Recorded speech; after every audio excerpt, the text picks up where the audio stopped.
Well, well, well, look at this ride. Like it's sweet. First haul of the year. Lock this thing up. Picked these up on a Saturday for the new year and running them down to North Carolina. Apparently they're going back to the headquarters of this place. As you can see, these things are trashed. And they have a ton of equipment in them, so I'm guessing that's what they're probably bringing these back to switch them into newer vans or something. I don't know what their plan is, but they have stuff for oil changes. They have oil. We got power here. I'm guessing these are, they say, oh, so one's used oil, I guess one's oil. And then in the back they have a water tank because they do mobile detailing out of the back of this thing too. So this thing's got a, it's a compressor. But these things are heavy and they are trashed. But get them down here, get them delivered. We're about an hour out. I need to stop and use a restroom here, so I figured, I started real early this morning. I figured I'd get out here and show you what we're hauling. Start off the new year right, pump out some videos, and really start to take this social media thing a little more seriously than I have before. Hope we made it. Spiffy HQ. Thankfully. Let's see if I can get up in this. You guys all right? You guys all right? What I was saying was, see if I can get up in this thing without slipping, because one of these has been leaking oil all over the trailer. As far as probably coming out of one of the tanks. That's a little over full, but let's get these backed off. These things only have, let me see. This one only has 82,000 miles, and I think that one has 79,000 miles, and that's how beat up they are. But they did come from Dulles Airport at one of the rental car places, so I'm guessing being in the city might have beat them up a little bit, but again, it's all about who's driving it, I guess. How's my hair look? I had to take my hat off and use it for my camera mount, since I'm still waiting on my new mounts for this truck, for this camera. They were supposed to be here yesterday, but no. They were supposed to be here Friday, and then I guess holiday, New Year's, I just, whatever. Hopefully they're there when I get home today. So, I got you guys clipped onto my hat with my hat mount, and my hat's sitting on the dash, so it'll work. So I'm headed home. I dropped off those two vans, and I'm deadheading home. I knew I was going to, because I got a good enough rate on them, and then I've already got a load in my enclosed trailer that I take off with early tomorrow morning. So really just getting back to the house. But we're starting off 2024 at about 8 o'clock this morning. I was all pumped up. I was like, let's get this new year started right. Let's do this. Let's make it a good one. And then it's just like, here we go. Here comes the crazies. So first situation is through the brokerage side.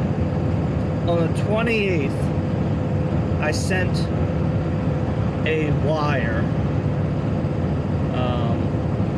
a payment for a load that was completed for me.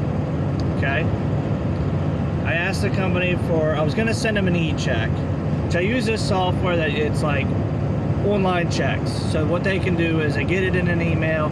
You can deposit it right from your bank, right to your bank account.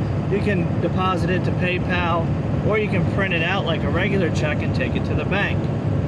And I like those because they're pretty convenient, and it gives me a way to have a better record of proof of payment. Like, I'm not just selling random phone numbers and things like that, which I try to do good, you know, bookkeeping. Everybody's like, oh, just send Zelle, just send Zelle. It was like, but I need to be able to keep, like, if I have a physical copy of that e-check that was sent, I have, you know, proof that money was sent. So, I mean, that's what most of the big brokers do. They'll send you an ACH or an e-check. So I'm just trying to stay, you know, stay legit. Anyways, so I have a lady that I had owed money to, her trucking company, and she's not so pleasant woman. What I did was I went to do an e-check, and something wasn't working right. So I had a copy of their voided check, and I was like, hey, I don't know why I can't get an e-check to go through. I use the same software. I'm just gonna send you an ACH. Okay, no problem. That's great. So when I had their information, their bank that they use is like, it must be like a small town bank or something, because the account number only had like 5 digits. And I was like, that's weird. So I double checked, made sure. Anyways, sent the money. Holiday. It doesn't hit right away. It says all payments are subject to I don't know. It didn't go through right away. And it said estimated time of arrival for funds 1/3. Well, it was sent on 12/28 or 12/29. Got the holiday, and she's like flipping a lid. And this is like since the 28th when I sent it. I have sent every single proof that the money's out of my bank account. I've sent the confirmation. I've sent the email that they sent me where it says like I had to ask and say, hey, what's going on with this payment? This person hasn't received it. And that's when they sent me this thing that says they're subject to hold, estimated release date. So I don't know if it's on her bank end. It's never happened to me before. So she's like flipping a lid and trying to get a hold of everybody, which there's me and one other person on that account. And it's like, I've showed you enough proof. I'm not BSing you because it's already out of my bank account. I showed you. You can't screenshot in the bank account app. So I physically took a picture with this 360 camera or this action camera and sent a picture to her from this camera so I could give her proof. And she's just a nasty person, and it's like, I've sent you proof. I'd get it. Oh shoot. I'd get it if I was just like ignoring you, not answering, but you call me 20 times a day. I answer every single call. You've got your lady in the office call me. I answer her calls. You've got another number that's not registered to your business but it comes through in the same town that you're located in. I answered that call. So that's fiasco number one. It's like, if I was her, I'd say, okay, that's enough. I'm gonna wait till the 3rd and see if it comes through. If it doesn't, then it doesn't. Then we have a problem. He's not ignoring me. He sent me proof. It's out of his hands. But of course, that's not good enough for someone like that. Problem number 2. I have a vehicle that I was supposed to pick up to be like a filler for my week for all this work I have scheduled. Told him when I was going to pick it up. They called me this morning. Okay, I get a call from a number I do not know that I have not been working with. So I figure I'll let it go to voicemail. I had already like clicked to see if I had any messages with them. I didn't. Let it go to voicemail. So then I get a text from the number. It says, hey, this is so-and-so with the Lexus. I need your information so you can pick up this car. I said, okay, sorry, I missed your call. What all do you need from me? I said, I didn't recognize your number. He's like, just your name and driver's license number. It's like, okay, easy enough. Here, this is what it is. So then the broker, who I had originally talked to, calls me. I missed the call. I was getting fuel. Missed the call. So then I get another text message. When is your ETA to pick up this car? From a number I have not talked to yet. But it came up with a name. some Russian name. I said, I will be there around 3 p.m. to pick up the vehicle. Great, thank you, okay? And I get another text message from another number I do not have in Russian, all in Russian. I had to take that, copy it, put it into Google Translate to see what it said. It was about the Lexus. I didn't feel I'd already talked to somebody, 2 different people about my name, my driver's license number, and then another number for the my ETA. So I went about my day. Alright, I stopped to use the restroom and get fuel again because I was going to top off through Mudflap because it was down to like $3.39, which is the cheapest. So I'm gonna top off here. So I got a little left in the tanks for tomorrow. Get me started, you know, get me back down through Virginia, get me cheap fuel again tomorrow.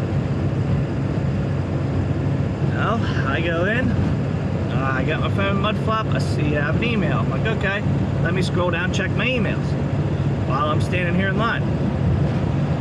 So-and-so load Lexus has been canceled. I'm like, what the heck? So I call the guy, and I'm like, hey, I said, I'm on my way to pick up this car. Why is it canceled? He said, we've been trying to get a hold of you all day. I'm like, I've already talked to 2 other people in this car and told them when I was going to be there. He's like, well, I'm not sure what happened.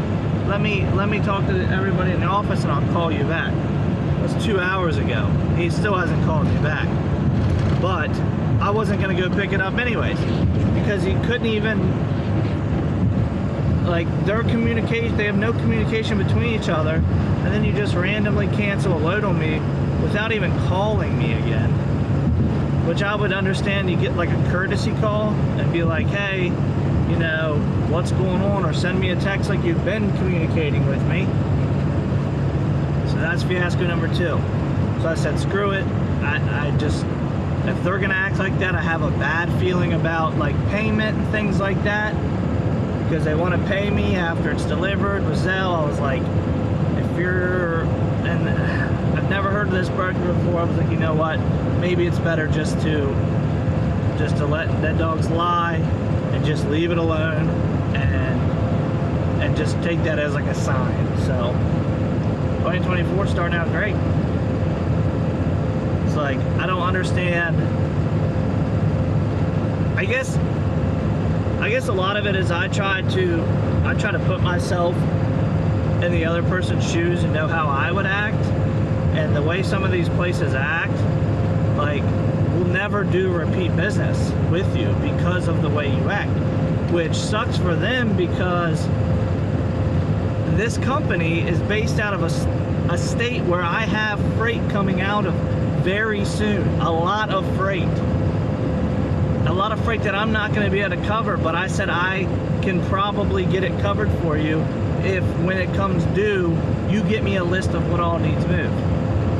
This company is in that state and has a good amount of equipment, but because you act like that, you're not even going to get a phone call, nor if you call when I post it, you're not getting the freight. So they just burn themselves on that. Well, come home after a long day. The mega cab was hooked to that, and the old lady needs her truck hooked to it. I had to run this on New Year's Eve. Let me show you why.